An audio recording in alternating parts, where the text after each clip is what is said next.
After a few days on the road, I made it to Melbourne. Here I met up with Anne, who I've actually known since preschool. Pretty quickly she decided to come with me on this trip, so together we continued to drive the big left.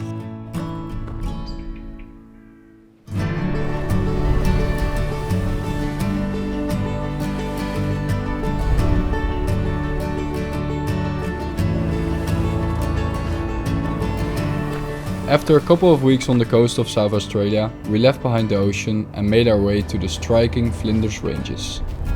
But little did we know, weather can change quick in the Australian outback.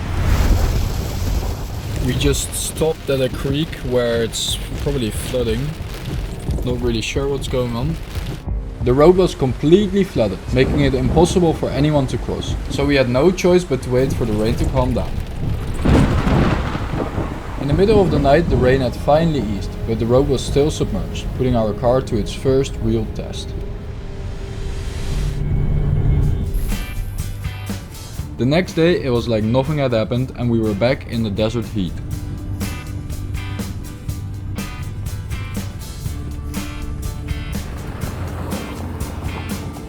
As we continued on the lap, here's how we've been living on the road.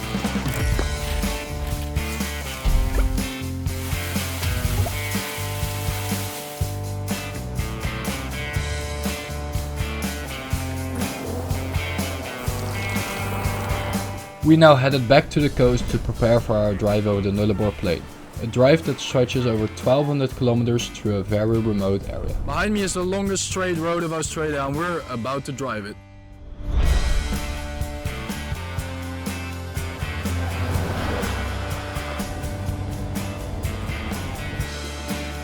A lot of hours on the road later, we had finally made it to Western Australia, where we arrived in a beautiful beach town called Esperance.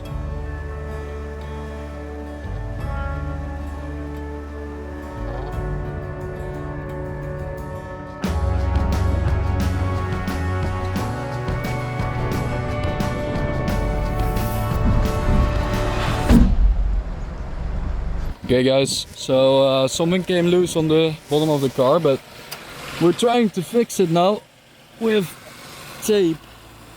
Luckily our miracle tape held the car together and we were back on the road, all set to take on the wild west coast.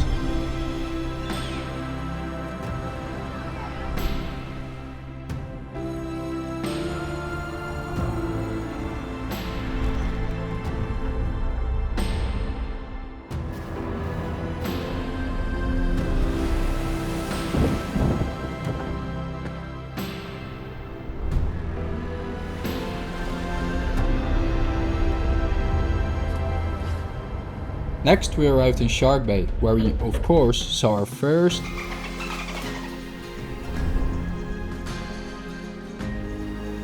A little bit further up the coast we got in the water ourselves, where we got really close to even bigger creatures.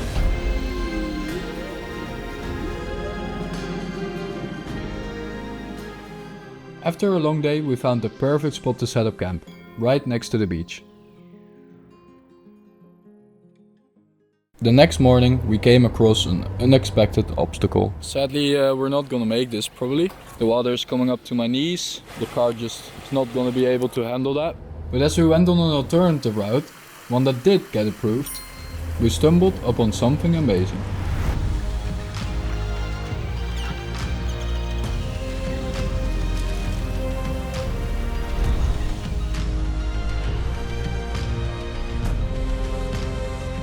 After cooling off in these natural pools, we were on our way to the Northern Territory.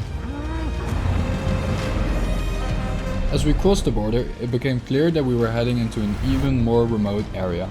This is Australia's least populated state, so it was also the place to see some real Australian classics.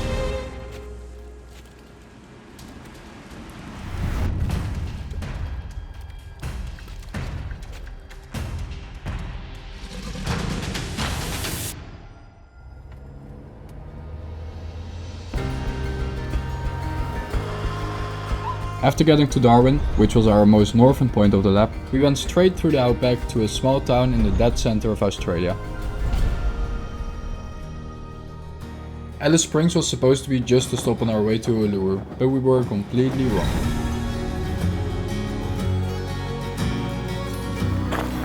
This is where we hiked a couple parts of the Larapinta trail. A trail that runs 223 kilometers through the center of Australia.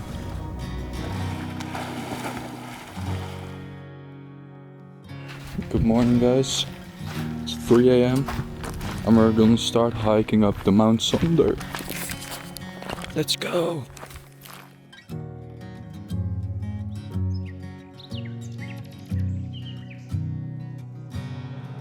We had fallen in love with this part of the Red Centre, but it was time to move on and head to one of Australia's main destinations.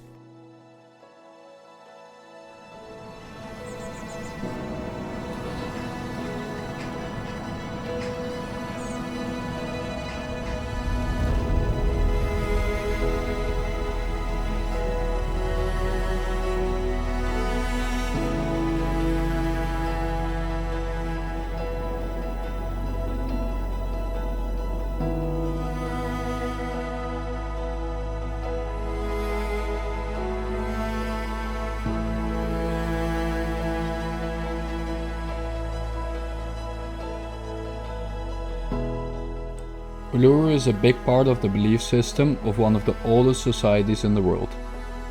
It was fascinating to think about how people had seen this massive rock in the distance and how they have been drawn to it. When getting there, they would have found a refuge of shadow and water to shield themselves from the relentless desert heat. No wonder that it became part of their belief. Likewise, it was crazy to me that after all these years and on the other side of the world, Anna and I had found each other again. Where we can go and be alone. So come away with me, nobody has to know where we gonna go.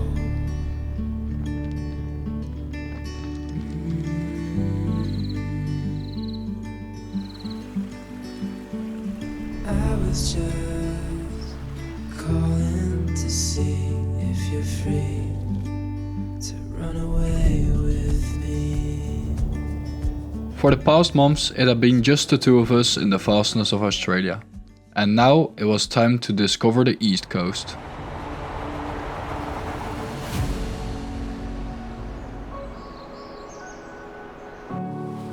This is the only place in the world where two World Heritage Sites meet.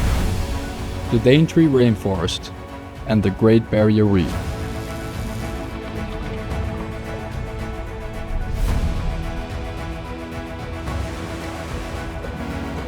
Further down the coast, it became more and more clear why the East Coast is so popular.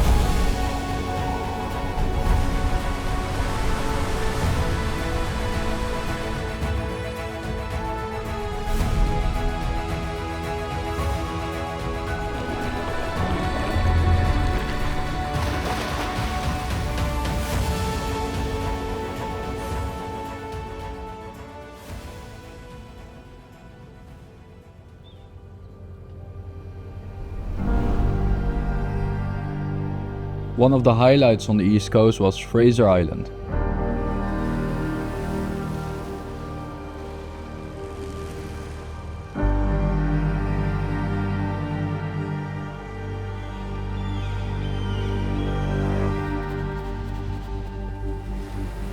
Where we spotted some incredible marine life.